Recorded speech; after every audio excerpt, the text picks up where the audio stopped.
흰 안개가 깔린 거리, 바람에 흔들리는 사이렌 소리, 그리고 현실과 악몽의 경계가 흐려진 세계. 2006년 개봉했던 영화 사일런트 힐은 단순한 게임 원작 영화 이상의 의미를 남겼습니다. 그 불길한 세계는 관객들의 무의식에 스며들었고 지금도 여전히 소편이 다시 만들어진다면 어떨까? 라는 질문이 남아있죠.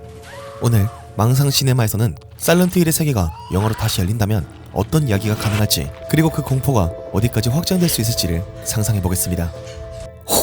사일런트 힐은 1999년 코나미에서 출시한 동명의 게임으로 시작됩니다.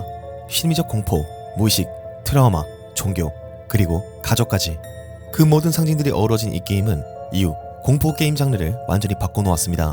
영화판은 2006년 크리스토프 갱스 감독에 의해 제작됩니다. 놀랍게도 게임 원작 영화로는 드물게 시각적 충실도와 원작 팬덤에 대한 예의를 갖춘 작품이었고 지금도 게임 감성에 맞는 가장 충실한 실사화라는 평가를 받고 있죠. 또한 영화는 샤론이라는 딸을 찾는 여정을 중심으로 하면서 게임 1편과 3편을 결합한 듯한 구성을 보여줍니다.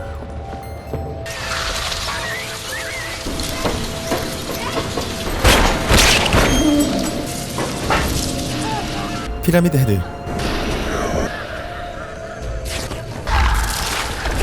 간호사 누나들,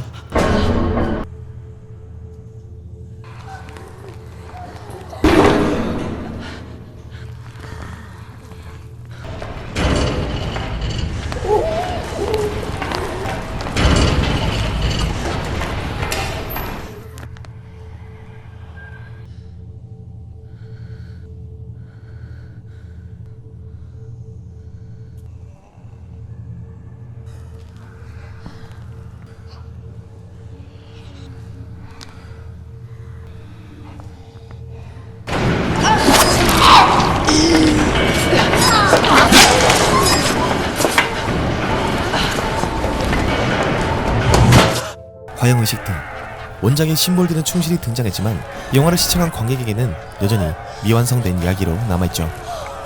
우선 2006년 영화 사일런트 힐의 줄거리를 간단하게 정리해보겠습니다. 아이를 입양한 엄마 로즈는 딸 샤론이 반복적으로 사일런트 힐이라는 말을 외치는 것에 불안함을 느낍니다. 결국 그녀는 진실을 찾기 위해 샤론을 데리고 본의 아니게 버려진 마을인 사일런트 힐로 향하죠.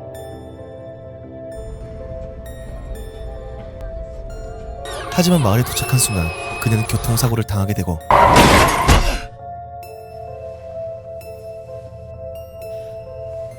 눈을 떠보니 딸이 사라진 채 이상한 안개가 가득한 도시에 갇혀버리고 맙니다.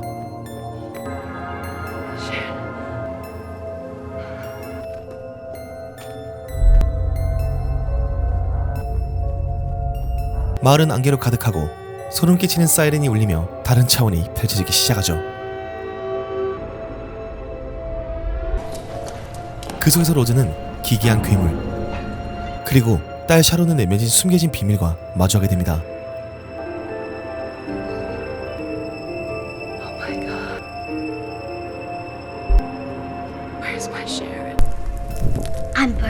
그 비밀의 핵심은 샤론은 단순한 아이가 아니라 이 마을에서 수십 년 전 불타 죽은 소녀 알레사의 분신이라는 것.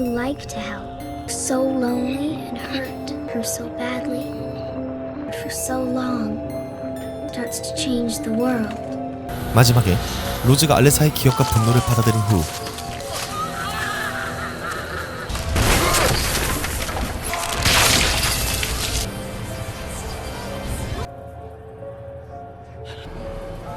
샤론을 되찾고 마을을 떠나지만 집에 돌아와 보니 세상은 똑같이 생겼지만 완전히 다른 차원으로 바뀌며 끝이 나죠.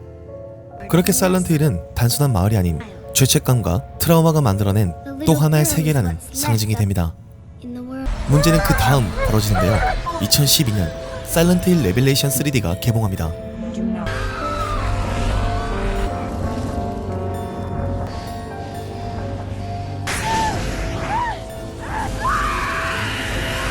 이 작품은 게임 3편을 바탕으로 샤론이 성장한 이유를 다루지만 혼란스러운 스토리와 조악한 연출, 무리하게 삽입된 3D 연출 등으로 비판 일색의 결과를 남기고 말았죠.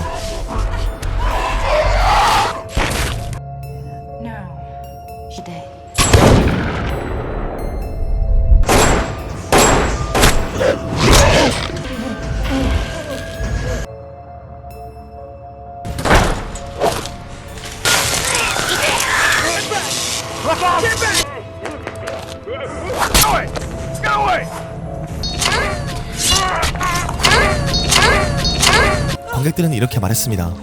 사일런트 힐의 안개보다 영화를 본 나의 시야가 안개 속에 있다. 3D 안경을 쓰고 봤는데 차라리 눈을 감고 볼 걸 그랬다 라는 평가가 있었죠. 안타깝게도 결국 시리즈는 그 이후로 영화로서 완전히 멈춰버리고 맙니다. 하지만 그 세계관은 여전히 살아있고 수많은 팬들은 지금도 그 속편을 기다리고 있죠. 이제 상상해봅시다.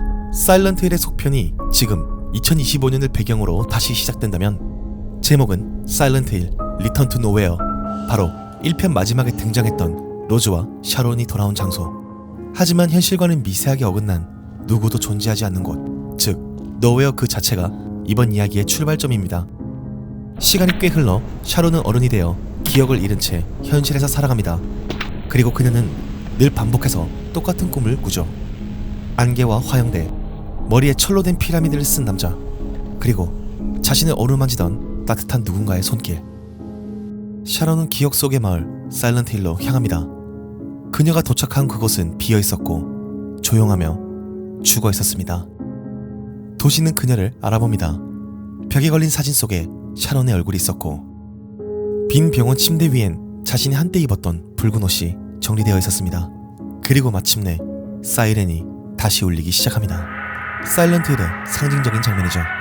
하늘이 붉게 변하고 모든 벽이 녹슬어 떨어지고 병원의 창문이 윙윙 소리를 내며 뒤틀리며 닫히고 그 어둠 속에서 여러가지 소름 끼치는 괴물들이 고개를 들기 시작합니다. 그렇게 도망치던 그녀는 피라미드 헤드와 마주치게 되고 그는 칼이 아닌 불에 탄 인형을 들고 서서 그녀를 정면으로 바라보고 있죠. 샤론은 점점 기억을 되찾습니다. 자신이 현실에서 살아온 삶은 알레사가 만들어낸 허상에 불과했고 어머니 로즈는 아직까지 그 세계 어딘가에 갇혀있다는 거. 이번 영화는 샤론이 기억을 되찾고 로즈를 구하러 다시 심연의 차원으로 들어가는 여정입니다. 게임 3편과 오리진스의 구조를 차용해 기억의 환영, 의식과 환생, 샤론의 두 개의 자아가 중심 서사로 등장합니다. 사일런트 힐 리턴 투 노웨어는 1편의 영화의 결말을 정면으로 계승하고 게임 세계관의 핵심인 인물의 죄와 기억, 그 투영체로서의 괴물이라는 테마를 다시 부활시킵니다. 이제 괴물은 그냥 무서운 존재가 아닙니다. 샤론 자신이 부정했던 과거의 감정이자 마주하지 않으면 사라지지 않는 고통이죠. 이 속편에 성공하기 위해선 단순한 괴물보다도 인간 내면의 죄책감과 상실, 억압된 기억의 중심을 둬야 합니다.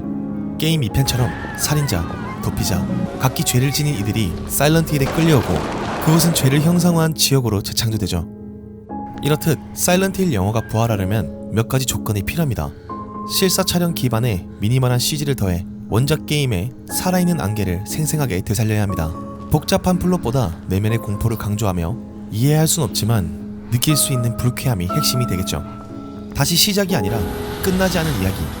전작의 떡밥과 결말을 회피하지 않고 정면으로 받아들이는 방식이 필요하다 생각합니다.